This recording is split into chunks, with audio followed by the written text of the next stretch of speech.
When KCCEB was established back in the 1970s, there was a pretty strong spirit of community service and an interest in the ways in which the social environment could be changed by individuals to help individuals have better lives and work together with each other.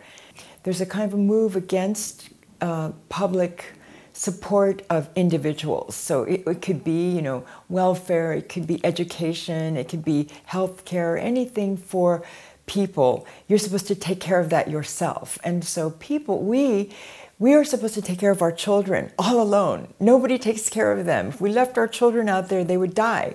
The schools are horrible. The healthcare for them is horrible. So we have to struggle and do our best as individual parents to ensure the survival of our children. So everybody has to focus on their individual husband or wife and children, because nobody else is going to help you. That's kind of an exaggeration, but it does seem very precarious. And in this society then, individuals have to take care of themselves, their own promotion, their own job, their own getting ahead, their own education, take care of their kids. And there isn't a lot of room to worry about somebody else in the community or for the collectivity or other people. So the mood right now, and I hope it doesn't last, the mood right now is very different. It's harder to get the sort of group spirit or community spirit or grassroots spirit that was present in the 1960s and 1970s. I think human beings just want to love and belong to a community. Basically the most satisfying things that people remember are not the day they got their PhD or the day they got the raise or the day they bought their boat or something, but actually are some small moments of ordinary and great pleasure with some other people. So those are things I don't know, but I am imagining that many immigrants already had those when they left their home country, some kind of close human community. And they took it for granted. Like most grandparents don't think that after the family immigrates, they won't be able to speak to their grandchildren in the same language. Nobody thinks that your grandchildren won't speak your language, but we think, oh, will I get a job? Will my child get into college? Will I get a nice house? And we assume that we'll speak the same language or that we'll be in a community or we won't be isolated.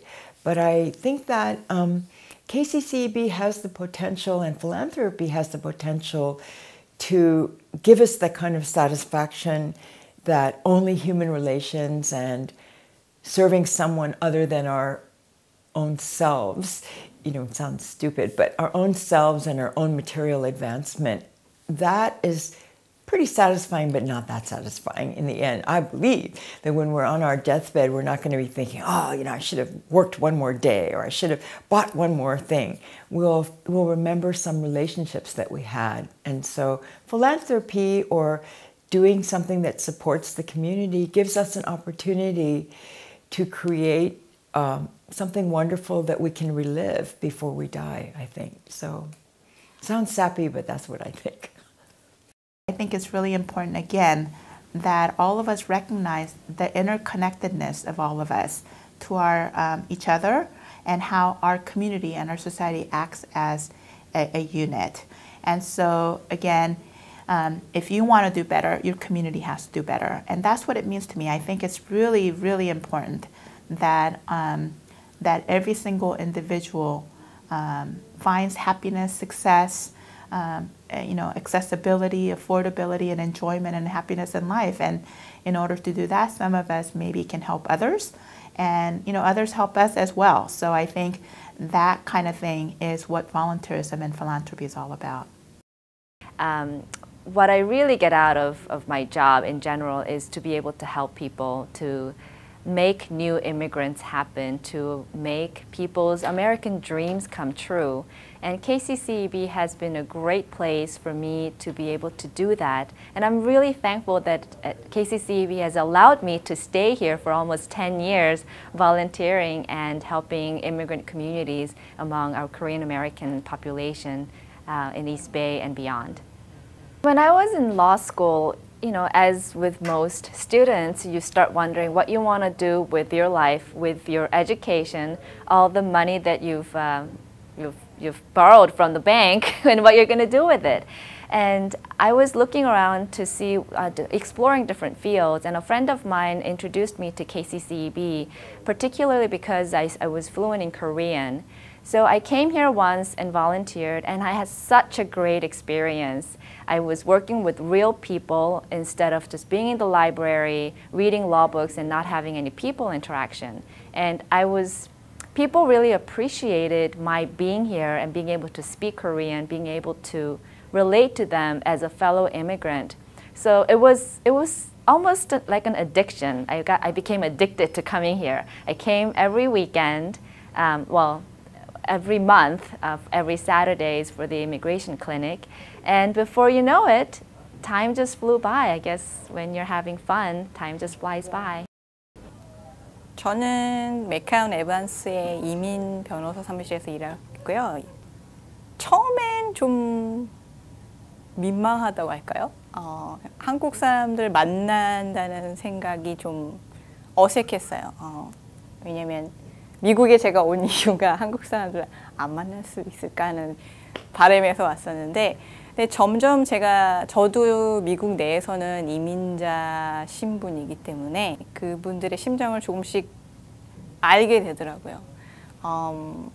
이렇게 불안감, 자기 신분에 대한 불안감 내지는 이 다음에 어떻게 되는 걸까? 내지는 내가 내일도 일을 할 수 있을까? 이런 불안감들이 늘 저한테도 있었기 때문에 이 일을 시작하게 된 게 어쩌면 우연이 아닐 거라는 생각이 들어서 계속 시작하게 되면서 사람들의 따뜻함을 좀 더 알게 된 것 같아요. 내 자신보다는 사람들에 대해서 좀 더 눈을 뜨게 된 계기가 아니었나 싶어요. I think that, you know, the issue of philanthropy is one of contributing to the community, you know, as a whole. One is recognizing, you know, that you are part of an overall community. You know, for me as a Chinese American, there was a certain experience at the time. I think I was somewhat fortunate to be around during a very politically active period, you know, one that there was a lot of political consciousness as well as national consciousness, you know, of being Chinese, of being Asian American, growing up in Asian America. That was, I think, something that a lot of us, a lot of my peers and friends, you know, saw ourselves as trying to shape that sense of community and that sense of consciousness.